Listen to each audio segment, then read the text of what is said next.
I'll be reacting to Tribe 9, Episode 6. I will be watching it off of Funimation's website. And I'll be starting my reaction in 1, 0, go. Funda visual.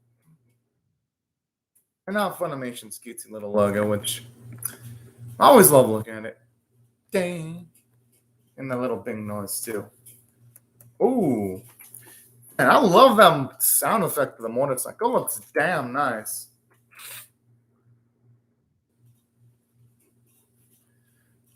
Damn, how big is this armada of bikers? Holy shit.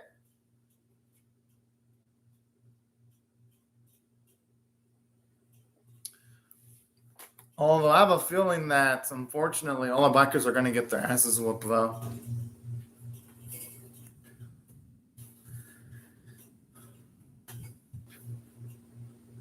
Oh, my.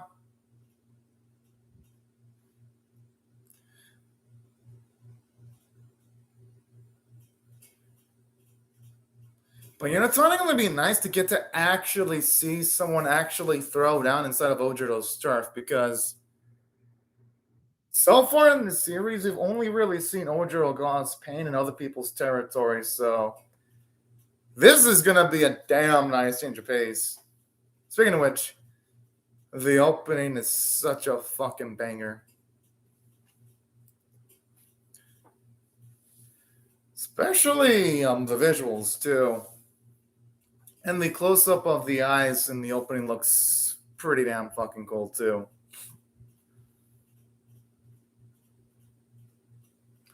You know, that explains why the Adachi tribe so prominently showed up in the opening. Which, in first viewing it, I mean, wonder why are they showing off so much? But the last few episodes finally gave me an answer to that. Although it's still making me wonder how our boy ends up in the dangerous situation he is in, though, when he's against someone that has a knife. Yo, the name of the opening is really damn fitting, too. Strike It Out.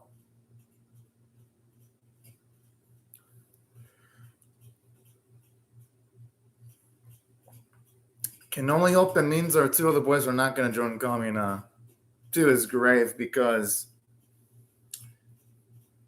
you see them in a similar area where Kamina's in, but I can only hope that means symbolic. That's only like symbolic meaning. It only means that they're going to follow his legacy at worst. Oh, they wish that was the case.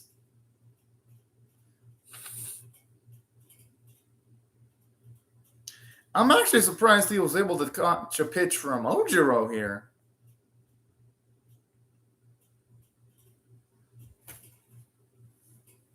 I mean, they would need it if they were showing up here uninvited.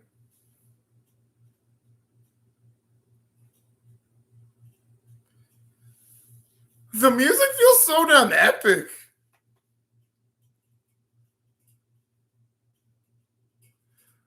Okay, they're going all in. Like, honestly, this music feels like it's the main character taking on the final boss in one of those JRPG games. It sounds that good.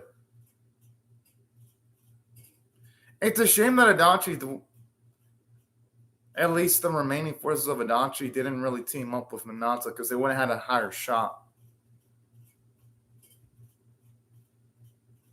That does not look stylish at all. Unless he's trying to survive through some kind of like pandemic, then maybe.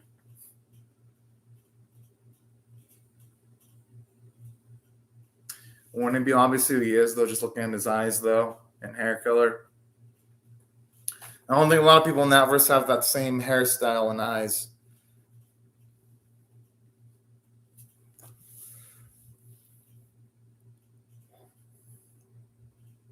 I mean, it figures they would have been talking like that. I mean, this is the Adachi tribe we're talking about. That's actually sweet. How? If they got their asses whooped by the Minato tribe without Kamina? Whoa. It's always nice seeing someone get angry over stuff like that. It's actually kind of cute.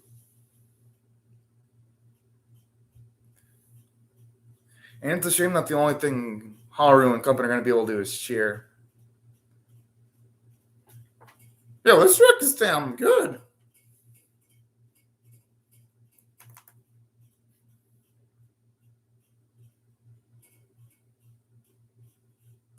Yo, and the animation's super fluid, too. Yeah, it looks like he was actually holding back against the Minato trap. Oh. Yo, so he actually was holding back against Haru and company. I don't think it has. I think Gojo's just trying to figure out the speed of his pitches. Mm-hmm. No, it's the opposite. He probably now feels super confident against Senju's pitches. Yeah, that out. Damn.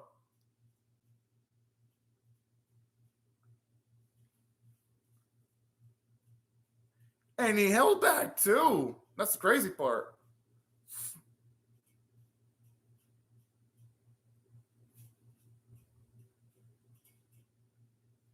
I don't think that's going to work.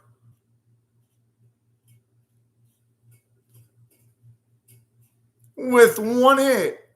Actually, that shouldn't surprise me considering all the damage he did to overcoming in just a single hit. I'm going to guess they all died. Well, damn, and all by himself, too.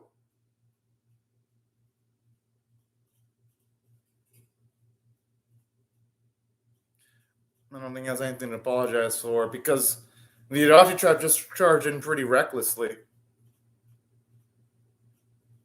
No, they're actually right. He has to fucking escape because he has to. I think his only option is to join the Minato tribe now. That's his best way of getting payback against Ojiro.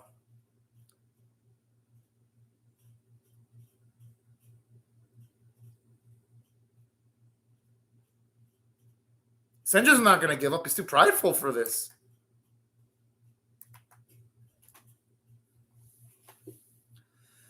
And unfortunately, the only way Adachi would be able to lead. I mean, Senju's already been stopped, though. That's the thing.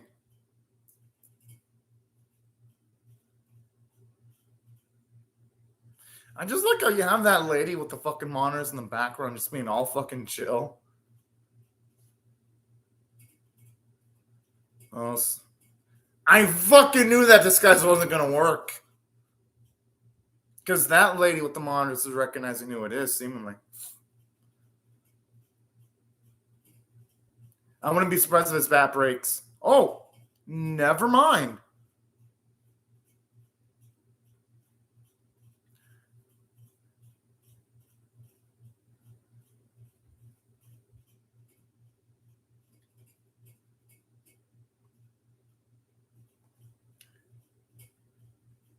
Yeah, and plus, here's the unfortunate thing about Senju. He's the only one that can actually get hits. So even if he even... Oh, damn.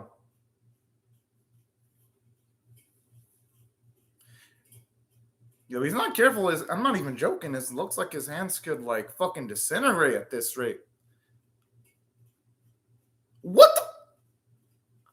Okay, that is just utterly suicidal right there.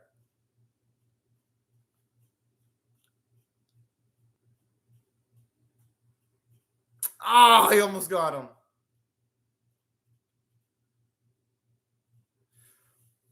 But damn, that was fucking ballsy. I can even run. He was hit with the fucking ball. Yeah. He can barely stand up right now. He's not going to be able to. Yeah, he's not going to be able to throw a punch.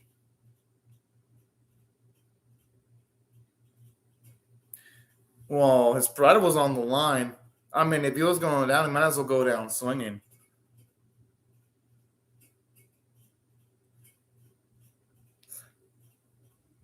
Oh!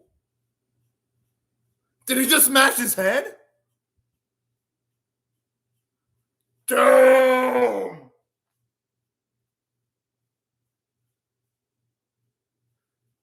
Well, holy shit. I did not expect the series to get this dark. I mean, yeah, I understand that this series is going to kill people off, and I accepted that.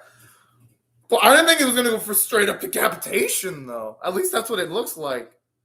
Considering that the only thing they didn't show was the dude's head.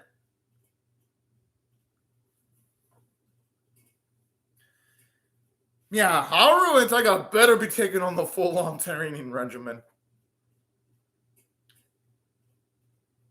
And who the hell knows if that'd even be enough to take on Ojiro and the Toyota group. I mean, Toyota tribe.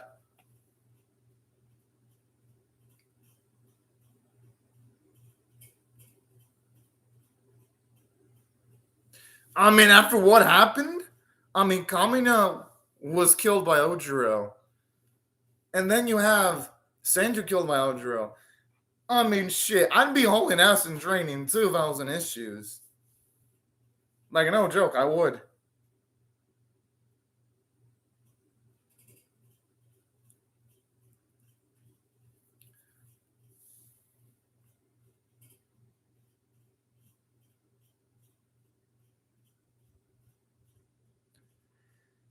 Oh.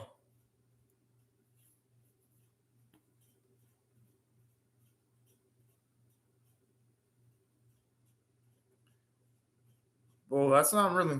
I mean, it's strange, but it's not really unnatural. Mm-hmm. He's got a point. Yeah, but the thing is, to be Ojiro, he needs to be better than Senju. Yeah, it really doesn't. But not strong enough. I'm actually in agreement with him. Mm-hmm.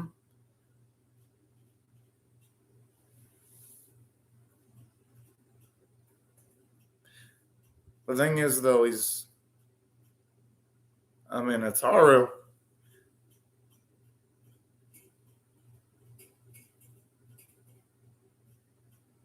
Holy.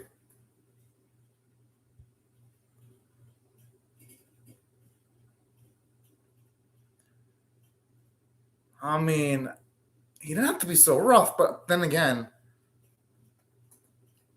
I could see why he'd be angry at himself because he has been pretty ineffective in the last few matches. Yeah, and plus he probably knows election's not going to work on him.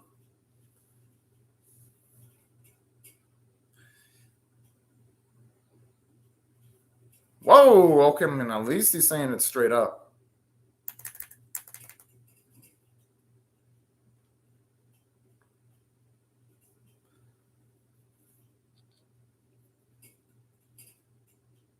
Oh.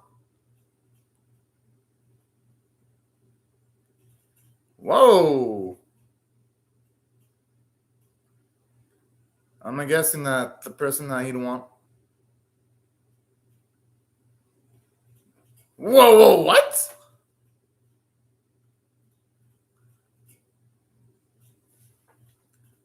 But how will they get that? I don't know if I had a Sakura person to be teaching our boy, though. I mean, if someone's that good, unless that person has a bone to pick with Ojiro indirectly, that'd be the only way I can see that person being inclined of training our boy.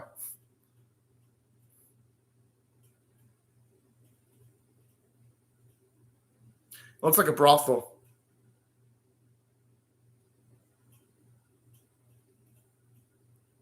Well, yeah, he probably came in from training. None of this.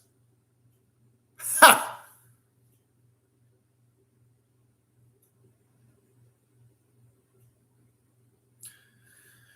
Well, our boy's only got interested in XB stuff, though.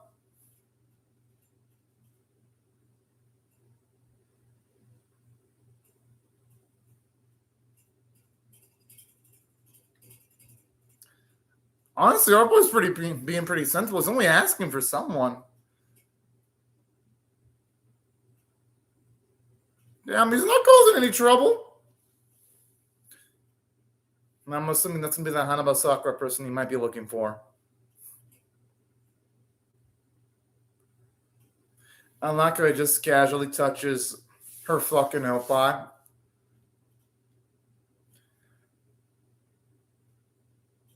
Yo, our boy's just looking for someone. Holy shit. I mean, he's the one that was being touched out of freaking nowhere.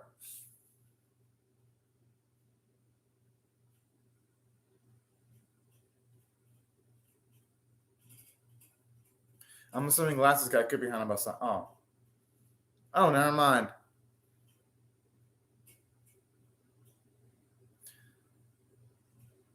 Yeah, exactly. I mean, then they'd at least be a little bit more sensible.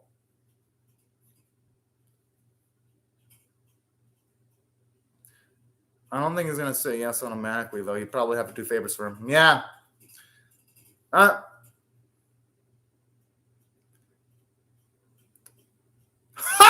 like how he slams his fucking head against the fucking floor.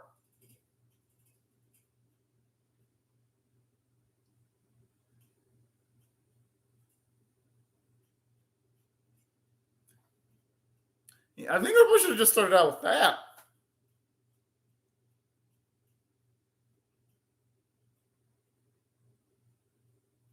Oh.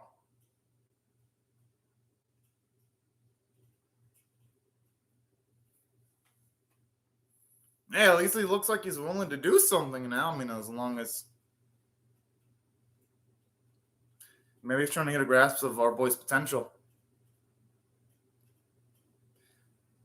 Yeah, it doesn't even look like he was impressed at all.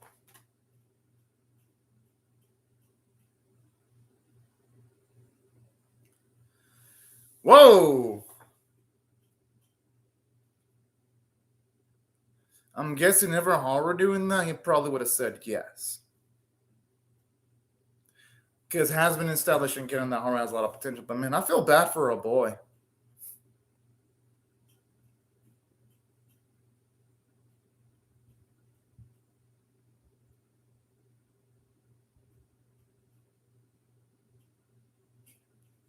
I have a feeling that maybe our boy's going to be training before he shows the whole. Oh.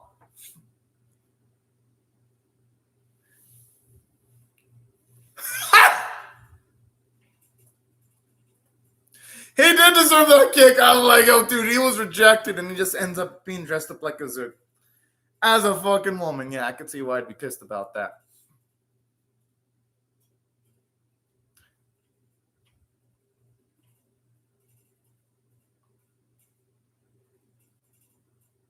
Oh, I thought for a second he actually might have found a good design, so I would have been actually impressed.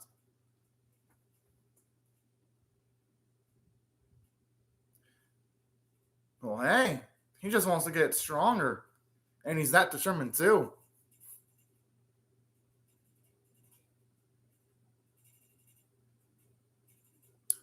Damn, I already call him a master, even though he hasn't even formally announced to teach him yet.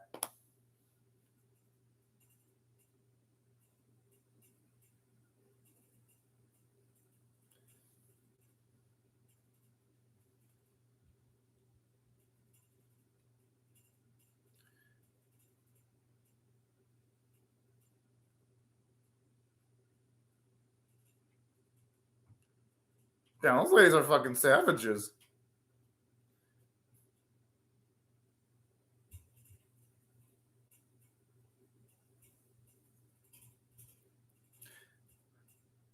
Oh.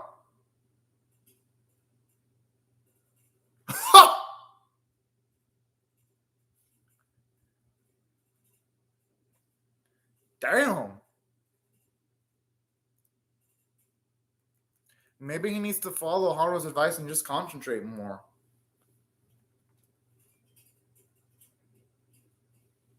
Because that has been his issue, that he doesn't concentrate enough.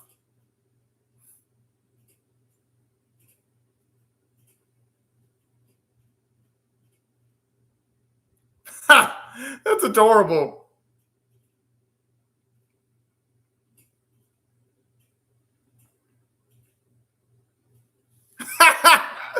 Oh, and I feel bad for him.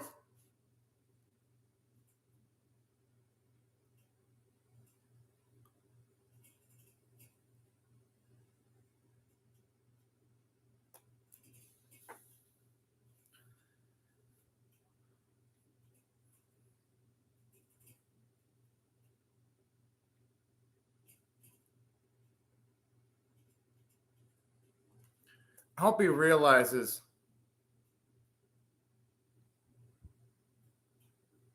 the answer right. Sometimes you just gotta feel it out. Because when you think too much, it could actually paralyze your decision making abilities.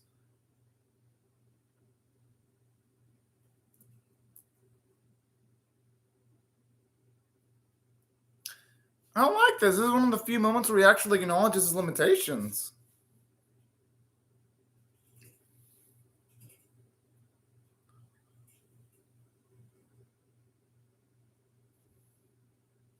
And then he's.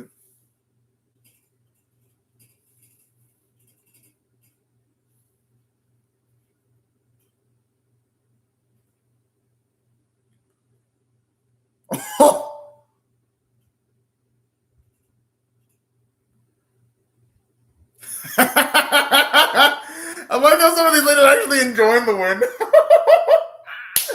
Oh man, I think you might actually approve of him now. Well, yeah, he has to be a man of his word. Nah, exactly. Can't be a bitch about it. Now he has to agree to teach our boy.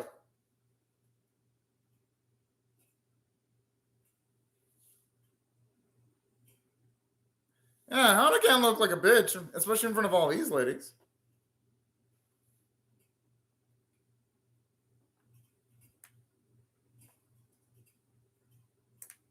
And this is something I actually been waiting for too, because they need to have him catch up to Haru eventually, or at least get inside of Haru's league. All right, this episode was damn great, and let me explain why. But before I do that, let me give the episode a rating straight up. I'm gonna have to give this episode an 8.5 out of 10. I absolutely adored it. It was nice seeing the series come back to form, because the first half, oh my, that shit was like 10 and 10 worth, and it was absolutely amazing. And the couldn't have given a character like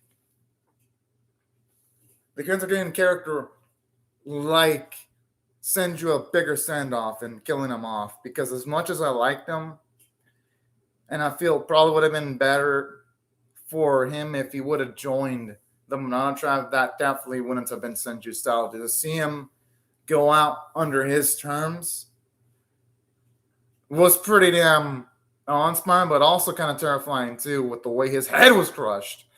At least that's what the episode made it seem like. He actually lost his damn head. I'm like, yo, this series is fucking savage. And that's something I really like about this series too, because it's willing to actually just kill off characters that seem like they're going to be in there for the long haul at the drop of a hat. And this raises the stakes in the series, because, at least for me, it shows you that no character in the series has any plot armor.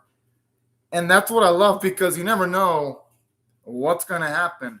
And that type of unpredictability in the series really makes it fun to watch. And that wasn't the only thing that made the episode great, too.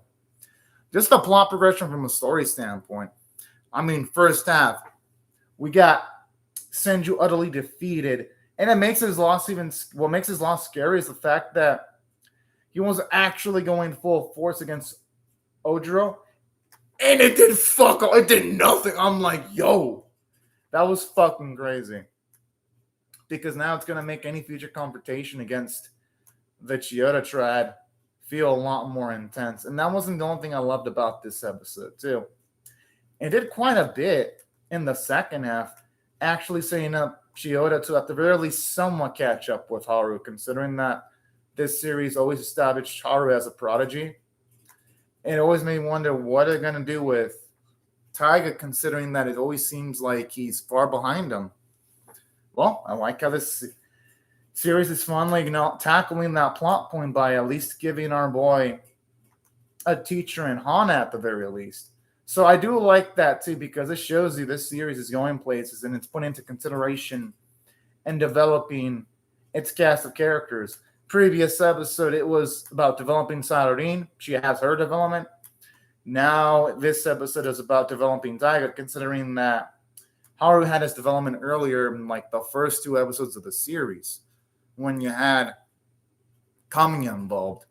So that's why I love the story direction of the series. And it's like, always make sure to like shift the focus to other characters week by week. And I fucking love that shit. And that's why overall, I got to give the episode an 8.5 out of 10 rating for how good it is. Oh, and hello, K-pop Gothic. And aside from the character writing the story writing being good, I thought the character writing was great. I love Taiga's character development to acknowledging his own weaknesses and where he needs to improve. I like that because it shows us that it gets to him when it comes to Seiju and Ojiro's deaths. And I fucking love that because even though Taiga had his chips bossed by Kamina, it shows you how much he cared about him.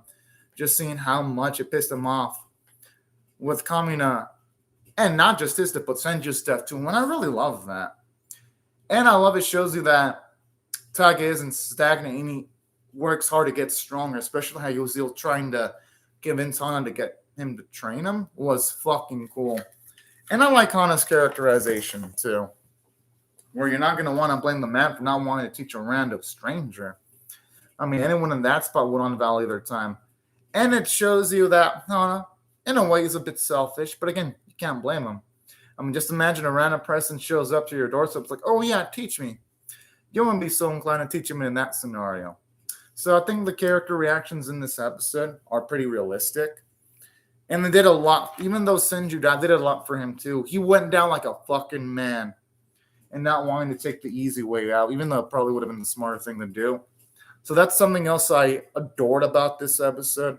And that explains why the title of the episode was A Man's Pride, because you saw the pride of both Senju in the first half and then our boy Taiga in the second half. So character writing was absolutely phenomenal. And aside from that, the animation quality, it looked good. You can definitely tell the animators went all in on this one because they were kind of phony then in the previous episode. So that's something I absolutely adored about this episode. Thought the voice acting was amazing. The music was damn good too. And that's why overall thought the episode was great, and I had it rated an 8.5 out of 10 for those of you curious. But anyways, y'all, these are my thoughts on the episode. I would really like to hear your thoughts and how you feel about my reaction or the episode itself in the comment section below. Hope y'all rate the video, share it, comment, subscribe, and I'll see y'all later if you come back for more, because I'm definitely reacting to episode 7. But anyways, y'all, thank y'all very much for watching my video. Have a great, fun, safe, and fantastic day, everyone. Bye-bye.